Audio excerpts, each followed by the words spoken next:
class. In this video, we're going to go over Unit 4, which is on bone tissue, okay, and bones. So bones are an organ. They are part of the skeletal system, okay? So that would be bones and their associated cartilages. Okay, so we'll go over the parts of a typical long bone here in a minute, okay? So what's the function of bones? So first of all, they provide support for our body, so we're able to move our body because of our bones. They also help to protect our organs. So we have a sternum and a rib cage that protects our heart and our lungs. We have a pelvis that protects our reproductive organs. We have cranial bones, which protect our brain, etc. Okay, so the bones in like the axial region of the body help to protect our organs, and then in the appendicular area are more so just for movement. Okay, bones also store a lot of our, or most of our calcium and phosphorus. So and if we need calcium in the bloodstream, bone can break itself down and release that calcium into the bloodstream, and then when we have enough, that calcium can be deposited back into bone and the bone can build back up, okay? Red blood cell, or all the formed elements of blood are made within bone as well. We're not going to talk about that process until we get to blood in AMP2, but it is another function of bone, okay? And some fats and triglycerides are stored within the yellow bone marrow. Okay, yellow bone marrow is yellow because there's a lot of adipose cells within our yellow bone marrow. Okay, so parts of a long bone. We have the epiphyses, which are the ends of the long bone. Covering the epiphyses, we have articular cartilage. So I drew the articular cartilage here. This is actually hyaline cartilage. So remember, hyaline cartilage was found at the ends of chicken bones. Okay, it's also found at the ends of our long bones as well. Okay, so what does articular cartilage mean? So something that articulates with something else meets with it at a certain point. Okay, so bones articulate with each other, like the humerus bone articulates with the ulna bone in the forearm. Okay, and there's articular cartilage at the ends of both of those bones for smoother movement. Okay. The shaft of the long bone is known as the diaphysis. And within here, there's an opening. Okay, so I drew this little box here. This is an opening within the diaphysis or shaft of the long bone. And within here, you would find your yellow bone marrow, and there will be arteries and veins going through the bone as well. Okay, and nerves. Covering this inside, okay, the inside of the shaft or diaphysis is endosteum. Okay, so endosteum, it's a membrane that lines the medullary cavity here. So this opening here is known as the medullary cavity. Okay, so endosteum would like cover the inside here. Okay, so I'm not going to draw all out, but it would just cover the very inside.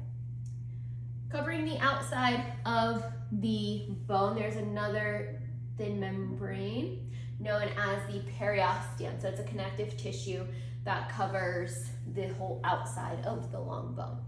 Okay, periosteum. And then where the epiphysis and diaphysis meet is the metaphysis.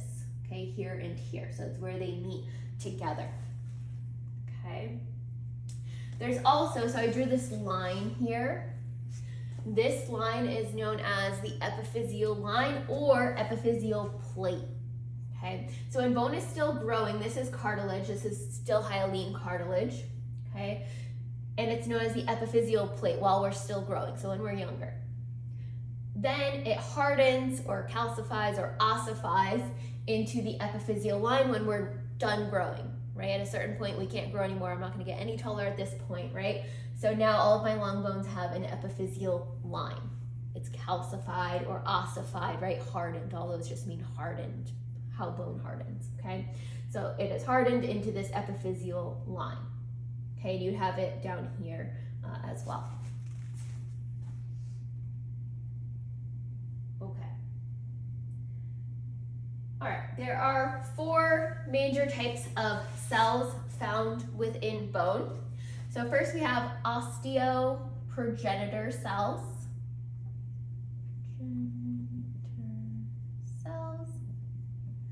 These are mesenchymal stem cells. So mesenchyme is what these cells arise from in the fetus. And a stem cell is a cell that can differentiate into different types of cells. Differentiate just means can become or turn into different types of cells. Okay? So these differentiate to produce osteoblasts.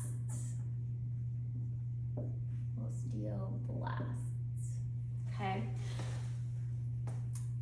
Osteoblasts, these are immature bone cells, and they create bone. So they secrete matrix compounds. Okay, they create bone. Even though it says blast, you would think that they destroy bone. These actually create bone. Okay, osteoblasts. Okay. These, when they're creating bone, right? So then bone forms around these osteoblasts.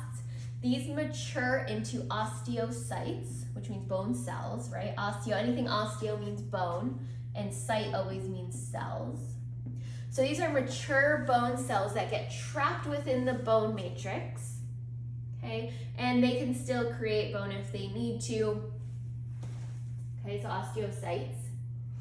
They live in lacunae. So remember in our cartilage tissue, we had lacunae that held chondrocytes. In bone, there are lacunae that hold osteocytes. Okay, so remember, our compact bone kind of looked like tree rings. I'll just draw 2 here. And then there were these openings within them. And within those, you would see a large nucleus. That would be the osteocytes. So they're held in these lacunae. Okay, so I'll just draw a few there. Okay, so these do not divide. Osteoblasts can divide, osteocytes cannot. Okay. And they're connected by these little lines here known as canaliculi. They're like these little canals or channels within the compact bone. We'll go over all the parts of the compact bone a little bit later. Okay. And then our final type of cell found in bone are osteoclasts. Osteoclasts. These are the type that break down bone. Okay, osteoclasts break down bone. So they secrete protein digesting enzymes that break down bone when we need calcium to be released. So remember I said we hold most of our calcium within our bone. When we need it in our bloodstream and in our body, these osteoclasts come in, break down the bone matrix, and that calcium can be released into the bloodstream. Okay. So these are separate. These are not derived from osteoprogenitor cells. That's why I drew a little line here. These are derived from stem cells that produce macrophages. Macrophages are large immune cells that eat things up.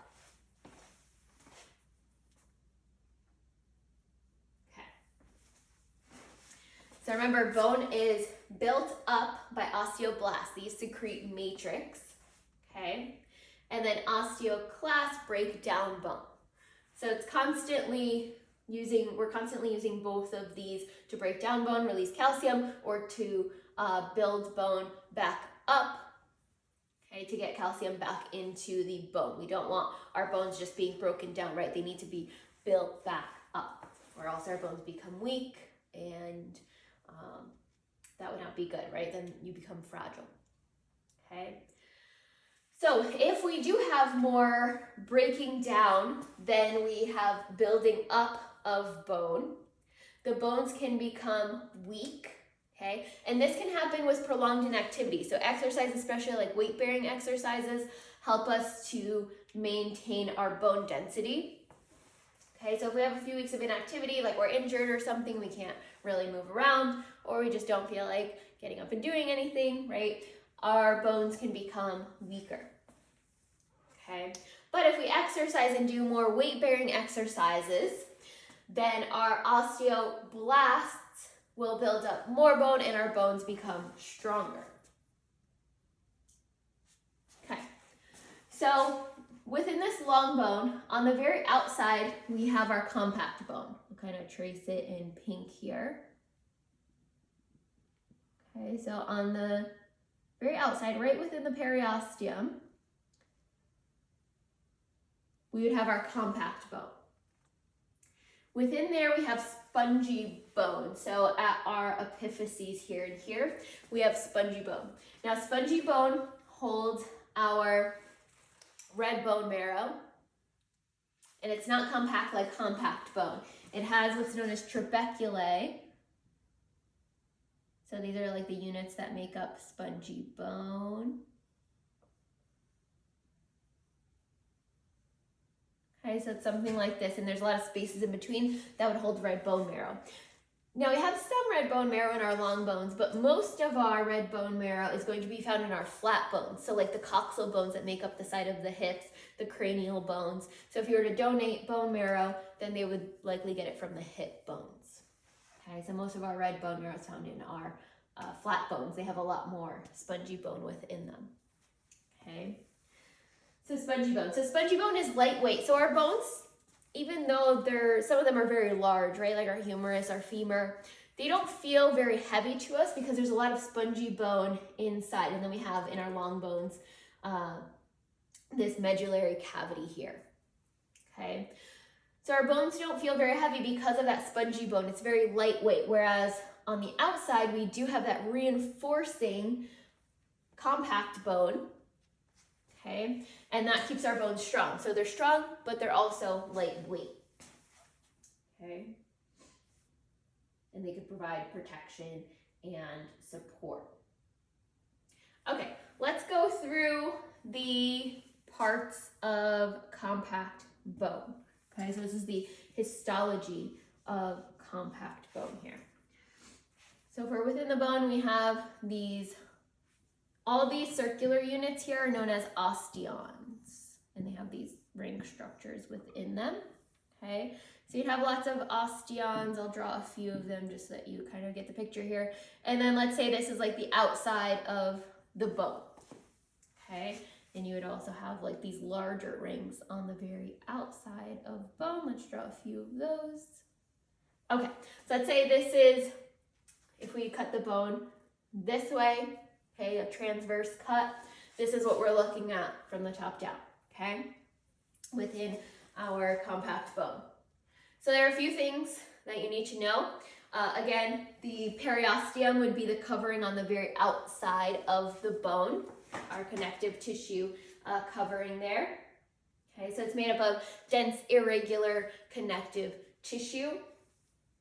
Okay. All right. In the center here, this would be an opening that would have blood vessels, nerves, lymphatic vessels.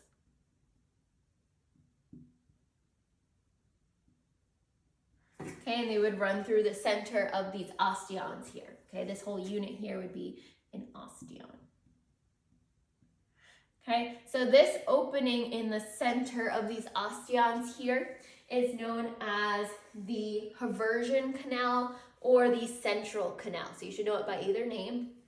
Okay, so Haversian canal or central canal. And again, there's blood vessels, nerves, lymph vessels coming through the center here. So we do have a blood supply to our bones. Okay, and that would like run through the center here and through all of the osteons there. Okay, all right, lacunae are these spaces that hold the osteocytes. And then remember, they're connected by these little canals known as canaliculi. Okay, so canaliculi. Okay, we have a few different lamellae. So let me draw something here real quick. Okay. So lamellae are going to be the rings.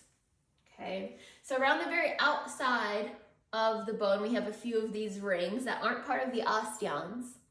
These are circumferential lamellae, like the circumference of a circle, right? They're on the very outside.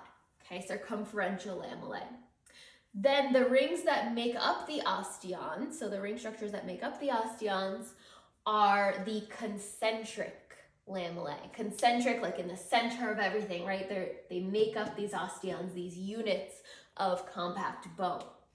Okay, so these osteons are the units that make up compact bone. Okay, so these lamellae are known as concentric lamellae. Around the very outside are circumferential lamellae. And then we have one other type. There are these ring structures that aren't full ring structures, but they're found in between the osteons because there's some space in between, but it's still compact bone in between there. These are interstitial lamellae. Anytime you hear the word interstitial, it means in between. Okay, so we have interstitial fluid in the body as well in between our cells. Okay, so interstitial lamellae. Okay, so circumferential lamellae on the very outside, concentric lamellae make up the osteons, and interstitial lamellae between the osteons. Okay. There are also canals that run perpendicular to these Haversian canals. Those are known as Volkmann's canals. So they connect the osteons together. Okay, so you'll find them deeper within the bone and they would go perpendicular. So they'd move this way and they would connect our Haversian or central canals. Okay, so something like that. So you can look at the PowerPoint, it has pictures of those Volkmann's canals as well. Okay, so like I mentioned earlier, we do have arteries and veins running through the bone. Okay, so periosteal arteries would go through the periosteum. That's why they're known as periosteal arteries. And they have associated nerves as well. And they enter the diaphysis here, the shaft of the long bone, through those Volkmann's canals. So remember, the Volkmann's canals are the ones that run perpendicular. Okay. There's also what's known as a nutrient artery. And it enters the center through a nutrient foramen. So on the outside, right, this is showing like a coronal section through the bone. But if this was fully covered, right, an actual like full bone here, the nutrient artery would enter through a nutrient foramen. So there would be a little hole on the outside where the nutrient artery can enter into the diaphysis of the long bone. Okay, and then the nutrient vein would exit through that same nutrient foramen. Okay, the metaphyses and epiphyses also have their own arteries and veins to them. Okay, now let's talk about ossification. Ossification is the formation of bone. So I'm going to erase all of this and we'll talk about a few different types of ossification. Okay. The first type we're going to talk about is going to be appositional bone growth. So I'll write that down. Appositional. This is where bones grow thicker.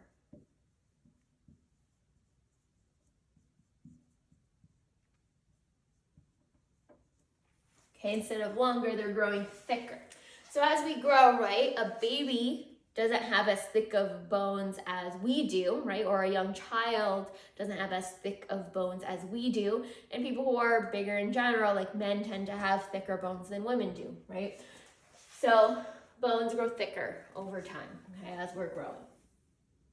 So it increases the diameter of our existing bones, okay? So how this works, our osteoprogenitor cells first have to differentiate or turn into or become our osteoblast cells. Remember, osteoblast cells are the ones that create bone matrix, so they make bone, okay? And they just keep adding more and more layers of circumferential lamellae, so the ones on the outside. Okay, so remember, these are our circumferential lamellae on the outside of the bone. Or let's draw it fully.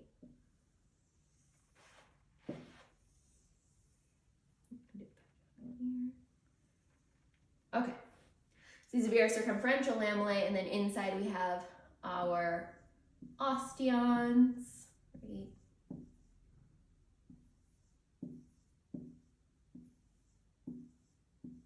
Okay, so we'd have more osteons, and we would have some spongy bone as well, okay?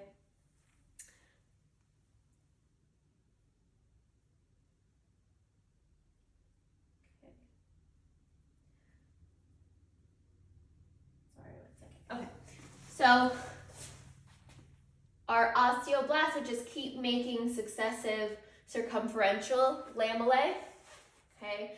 And then the deeper lamellae here, as we're making more circumferential lamellae, these inner lamellae are then going to be replaced by osteons. Okay, so we'll just get more osteons in the center as our bone grows thicker.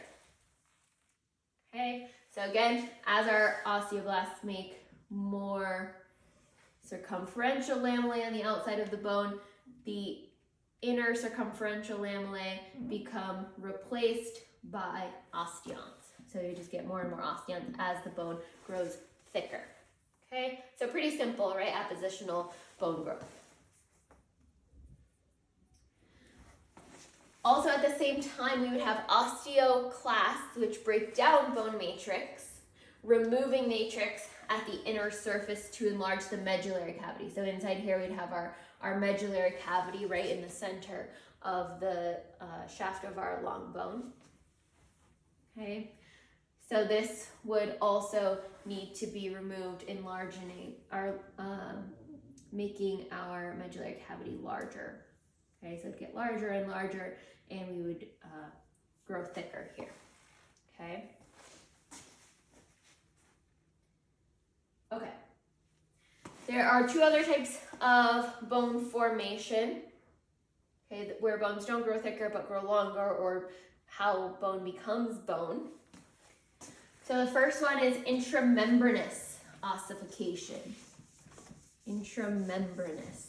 So a membrane is like cartilage, right? So let me write that down. Intramembranous.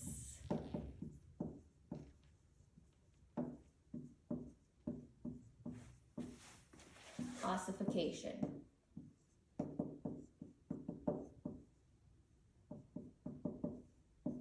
Okay. So this occurs in our flat bones, like the bones in our skull and our cranium, when connective tissue is replaced by bone, okay? So when a baby is born, they have what's known as fontanelles. So they have spaces between the bones of their cranium. And then by around 2 years old, it has ossified into a full skull like we have, right? We don't have any soft spots on our head as adults, okay? So this is when intramembranous ossification would occur. Okay. So we start off with just our membrane, right? So our connective tissue there. Okay. So first we have an ossification center develop. So ossification center. Okay, so first this ossification center develops. We would have our mesenchymal stem cells, and we would have our osteoblasts. Okay, so let's say these are our osteoblast cells, and then out here we have our mesenchymal stem cells. Okay, we need those to make the osteoblasts, and we'd have a lot more within there as well. Okay, you'd have blood as well in here. Okay. Then calcification occurs. So 1, ossification center, 2, calcification or hardening of the bone. Okay, so this is where the osteoblasts create bone matrix.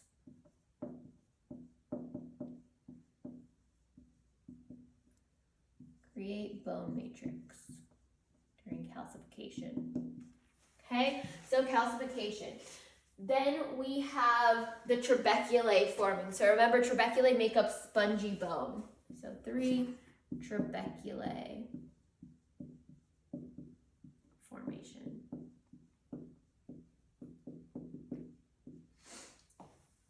Okay, so within here, so let's say we have our long bone here.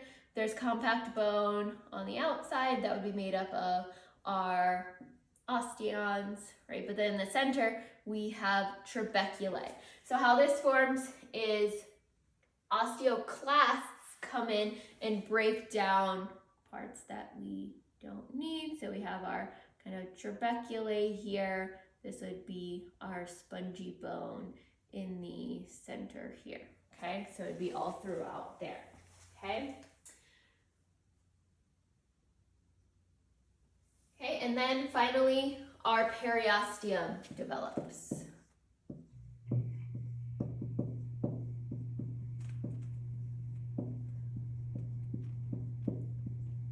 Okay, so they develop on the outside of our long bone here. So let's say this here would be our periosteum. So periosteum develops last. Okay, so the mesenchyme at the outside helps to create that periosteum as well. Okay, the other type of bone formation we have, so let me erase this one, is endochondral ossification.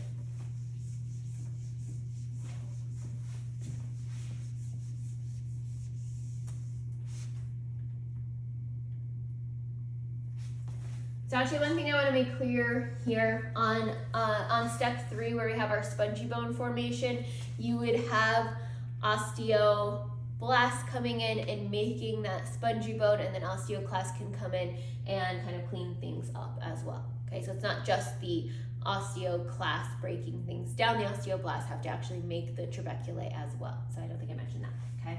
All right, so our other type of bone formation is endochondral ossification. Okay, endochondral ossification. And this is how bone is formed in the fetus. So all the bones in the fetus start out as hyaline cartilage. Okay, so our first step here is our cartilage model. Let me just draw the picture here. So we start off with our cartilage that's like very simple, something like this. Okay, so it's made up of hyaline cartilage. So this forms first. Okay, then it grows longer. Growth, I'll just put growth here, but the cartilage model grows. Okay, so it grows longer there. Okay, then we have a formation of a primary ossification center.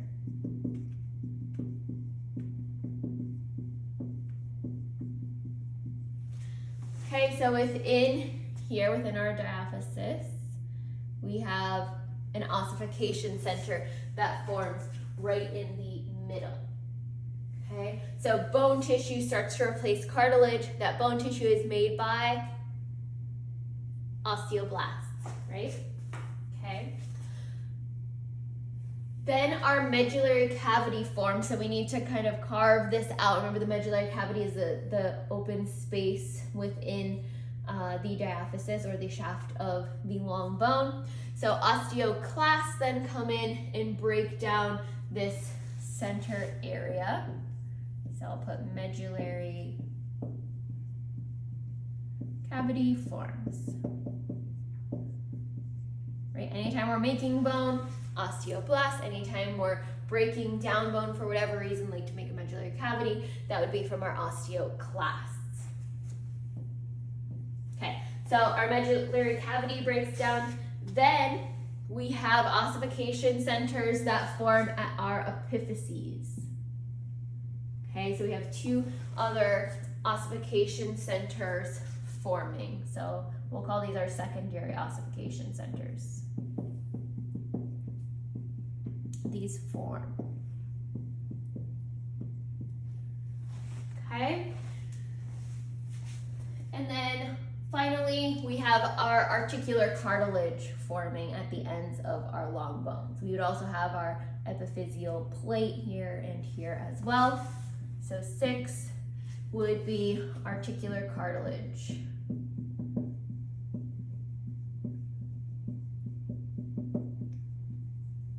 Okay, so endochondral ossification is how bone replaces cartilage in a fetus specifically. Okay. That intramembranous ossification is similar to how bone grows longer as well. So I just wanted to mention that also. Okay, so how it grows longer from the epiphyseal plate. Okay. All right. Okay, so in general, how bone forms is by help of osteoblasts and osteoclasts, right? So we would have periosteum on the very outside of the bone, okay? Then these grooves appear. So let's say we have our periosteum on the outside of the bone and we're looking at the bone like down this way, okay? First what happens is these grooves start to form within the periosteum. So I'll just draw a couple of grooves there. So they'll start to form within the periosteum. This is how bones thicken. So a little bit more detail on that oppositional bone growth, okay? So these grooves start to form. We would have an artery, let's draw in red. So you'd have an artery coming through here and here. Okay, and then these ridges start to close or pinch in. Okay, so they start to close and pinch in there, okay? Then our osteoblasts would build new concentric lamellae. Okay, so this is going to become an osteon here. So new concentric lamellae would start to be built around there. And this would become our new osteon. So again, this is more appositional bone growth, how bones grow thicker. Okay, a little bit more detail there. Okay, and then the bone just keeps growing outward. And then again, in the center, we have our medullary cavity. So our osteoclasts have to come in and keep making this larger. So it kind of keeps pushing it out like this. Okay, so those are the 3 types of ways that bone forms. Okay, all right. So bone is constantly remodeling, right? Every time, like I said, we do weight-bearing exercises, our bone breaks down and rebuilds, or if we're just not doing any sort of physical activity, then our bone breaks down, right? And it doesn't rebuild as much as it breaks down. So our skeleton maintains itself and replaces its mineral reserves, right? So if it loses calcium, it will get it back from the body, from the bloodstream.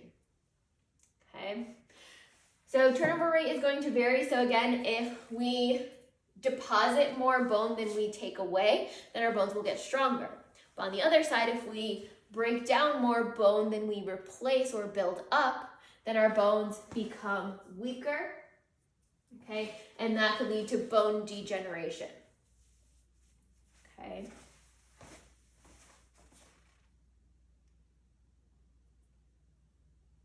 Okay. So we need dietary calcium and phosphate salts. Those are what make up our bone, okay?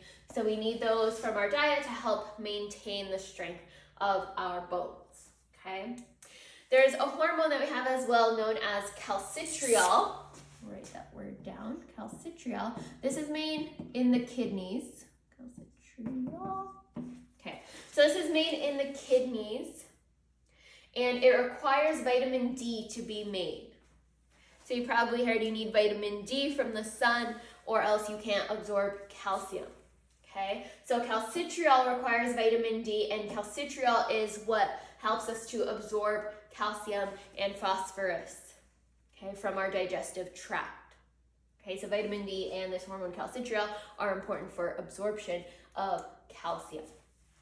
Okay, so if we're deficient in calcitriol, calcium, vitamin D, it can lead to a disease known as rickets. So this is where the bones are not strong enough to support the body, so you get like those bold legs.